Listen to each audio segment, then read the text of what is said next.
here this 11th century statue, and all of them, and also these pair of feet were found during this work. And these feet helped us to understand two things. First, the quality of the bronze making of the pre-Angkor. The human figure we here show on the screen what could have been. They almost look like Greek or Roman statuary, actually, with such a beautiful design. So yeah, this is, well, an attempt that we did based on a sandstone sculpture from the National Museum of Cambodia to check what could have been the appearance of the statue in the 7th century. So already in the 7th century, Khmer people could provide temples with who were the people who ordered the object. And here in that showcase, we selected some objects. Some of them are made in bronze, some are in silver, or an alloy of silver and gold, but they bear inscriptions. And when we are lucky, in the Cambodian context, we can find Sanskrit inscriptions mentioning the name of the man who ordered the object, the name of the king, sometimes a date, and it helps scholars to rebuild the history of Khmer heritage. The second aspect that is here developed in this part of the gallery is in connection with the royal workshop, because I mentioned the fact that bronze was a precious alloy, very expensive, and also considered as sacred, because close relationship with the excavations conducted by Brice Vincent from the FAO. And actually in my speech I forgot to mention his very name, actually Brice Vincent from the FAO, and also David Bourg of this exhibition. And Brice Vincent could make some archaeological excavations just close to the royal palace of Angkor Thom, so the former capital city of Cambodia for centuries, which was the center of the state, and just and that would be fascinating. I wish I could show you. Now, crossing that door, we really enter into what we call the Angkorian period. You know, from 802 until the early 15th century, it is what we call the Angkorian period, the time when Angkor was the main capital, not only of Cambodia today, but almost of Southeast Asia, because at the time, Khmer Empire was very powerful and could develop positions in nowadays Laos, nowadays Thailand, sometimes even until Burma, and also Central and South Vietnam.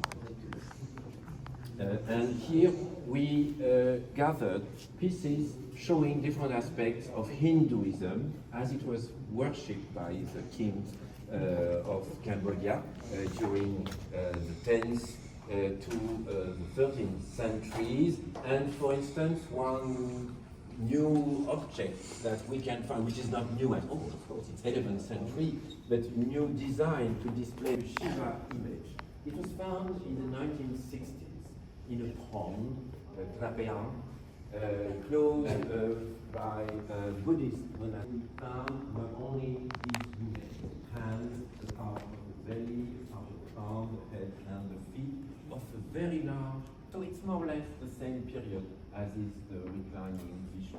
And in fact, we worked with our colleagues to check how we could display it, because in Cambodia they were displayed in the same showcase. And it was difficult to understand the size.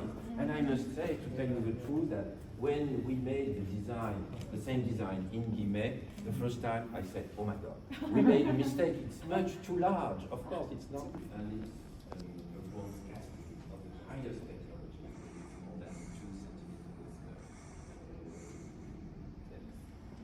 And also, maybe but it was found just in front of the royal path leading to Angkor Wat temple.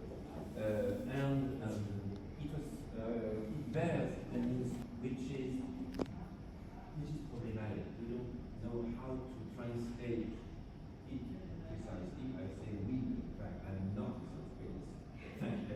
It's a very specific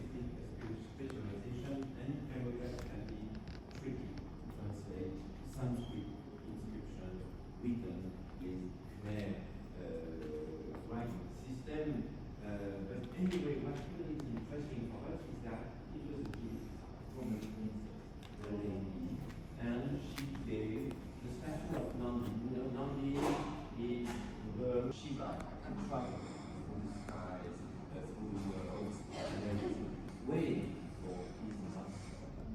So, as it is in Cambodian temple, following the Indian influence and the activities, you should consider him put just in front of the main temple of the statue of the god himself.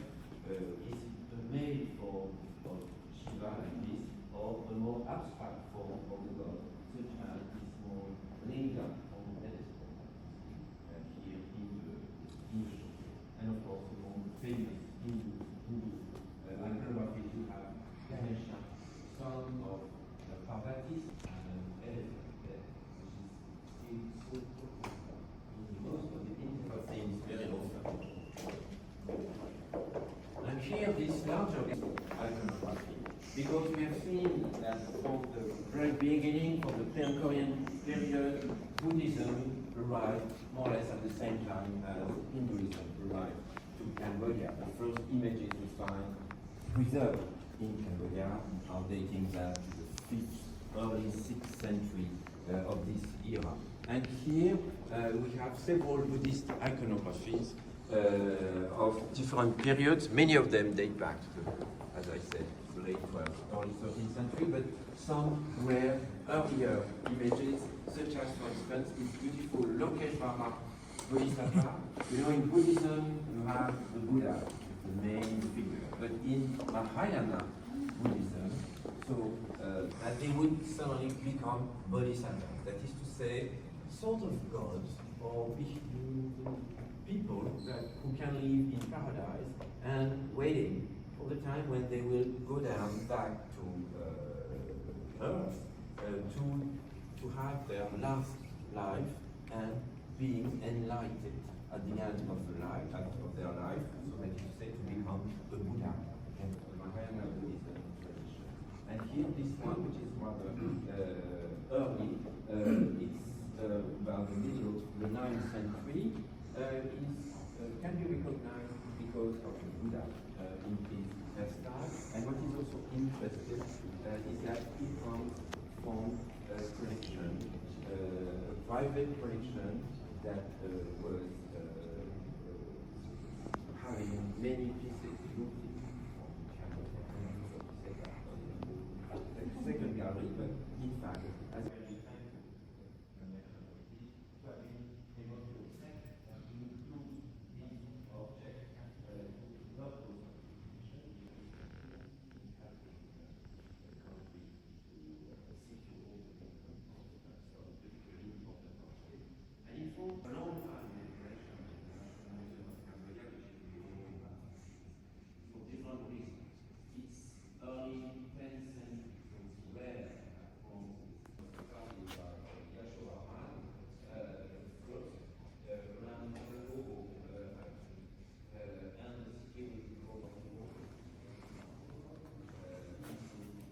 chữ kiêng này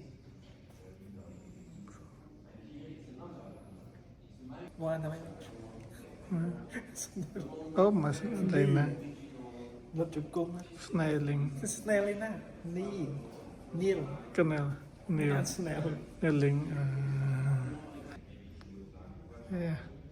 này hai thà rồi nè dạ chăm phi đắng là nãy chăm phi ấy lấy cho một bát cái hai thà chiên đắng chiên ấy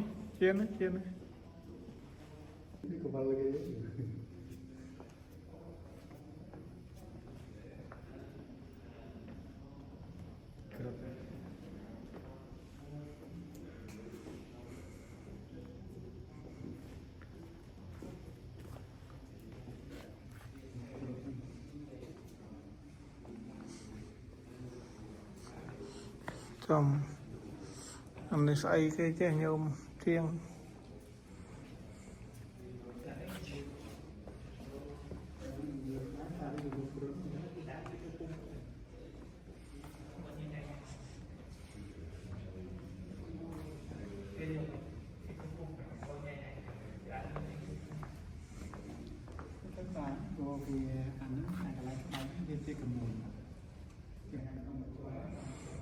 រូបអង្គរវត្តទាំងផង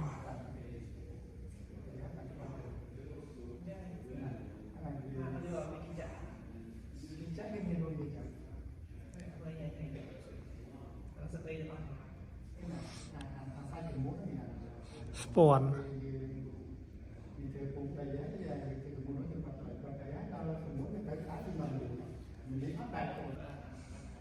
ចាក់ស្គរ